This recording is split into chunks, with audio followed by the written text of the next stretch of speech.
मैं राधे श्याम वैष्णव आप सभी से माफ़ी मांगता हूँ। मुझे और मेरे बेटे वंश वैष्णव दोनों को 1-2 दिन के अंदर सुसाइड करना पड़ेगा। रात हमेशा अंधेरी नहीं होती, कभी कभी अंधेरा इंसान के भीतर उतर आता है और फिर घर ही जुर्म की जगह बन जाता है। लेकिन क्या हो जब ये इंसान एक बाप हो और इस बाप के अंदर अचानक एक हैवान जाग उठे। होता यह है कि ये बाप अपने बेटे वंश वैष्णव के साथ अपना एक वंश खुद अपने हाथों से खत्म करता है। महज 13 साल और 8वीं में पढ़ने वाला एक लड़का अपने ही बाप के हाथों काट दिया गया। अब सोचिए, जब एक बाप खुद अपने बेटे की गर्दन एक दांतली से काट रहा था तो उस बेटे का क्या हाल हो रहा होगा।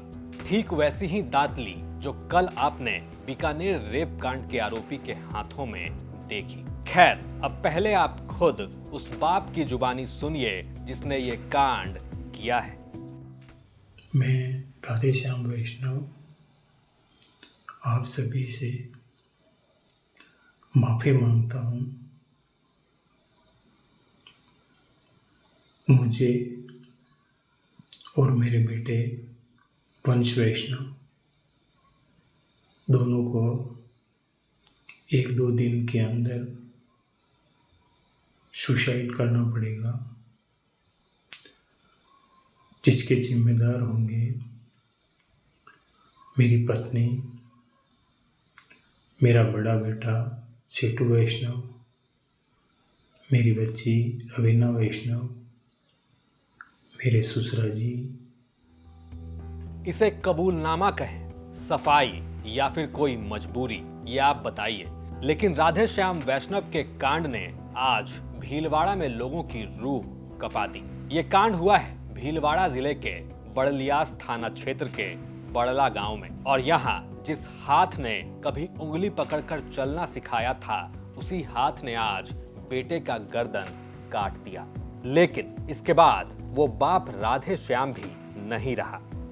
उसने सल्फास की गोलियां खाई और वो भी अपने बेटे के साथ मौत की नींद में सो गया। लेकिन किसके कारण? आखिर एक बाप ने क्यों अपने ही एक बेटे को काट डाला? तो जवाब मिलता है अपने बड़े बेटे के कारण। जी हाँ, ये कांड देखकर हो सकता है आपको अपनी आंखों और कानों पर यकीन नहीं हो रहा हो, लेकिन ऐसा सच में हुआ है। मेरी पत्नी, मेरा बड़ा बेटा सेठू वैष्णव, मेरी बच्ची रवीना वैष्णव, मेरे ससुरा जी, मेरे सासू जी, मेरे साला जी, ओम जी, ओम जी की पत्नी और मेरी साली सोनिया वैष्णव, किशनदास वैष्णव, किशनदास वैष्णव की पत्नी शिवदास वैष्णव, शिवदास वैष्णव की पत्नी रवि वैष्णव, पिता किशनदास वैष्णव। मेरे ससुराल के लोगों ने मुझे बहुत ही ज़्यादा परेशान कर दिया है। इन लोगों की वजह से मेरे को और मेरे बच्चे को सुसाइड करना पड़ रहा है। इन लोगों को कड़ी से कड़ी सज़ा मिलनी चाहिए। इनको बड़ला में आने का कोई अधिकार नहीं है और किसी भी चीज़ पे इनका कोई अधिकार नहीं है। बड़ी से बड़ी सज़ा दिलवाए इनको।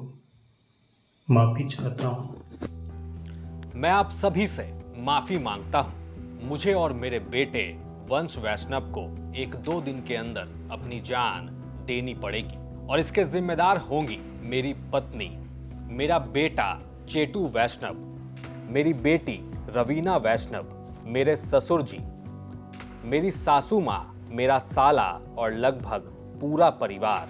राधेश्याम वैष्णव ने अपने बेटे को मारने और खुद की जान लेने से पहले ये वीडियो बनाया और उन तमाम लोगों का नाम लिया जो इनके मुताबिक इनके और इनके बेटे के कातिल हैं। और वीडियो बनाने के बाद राधेश्याम पहले अपने बेटे का गला काटते हैं और फिर खुद सल्फास की गोली खाकर जान दे देते हैं। भले ही इन पर किसी का कर्ज था, लेकिन इस कांड की वजह ये नहीं थी। बड़ला गांव से इतला मिली थी कि बड़ला गांव के राधेश्याम वैष्णव ने अपने 13 वर्षीय लड़के वंश वैष्णव की दांतली से गला काट कर हत्या कर दी है, जिस पर पुलिस थाना बड़लिया से एसआई गोपाल सिंह, प्यारचंद जी मौके पे पहुंचे। मैं भी आया हूं। बच्चा राधेश्याम के साथ में यहाँ रहता था और 8वीं क्लास में कोटड़ी में पढ़ता था। राधेश्याम की अपनी पत्नी से अनबन चल रही है, जो अपने पीर में रह रही है।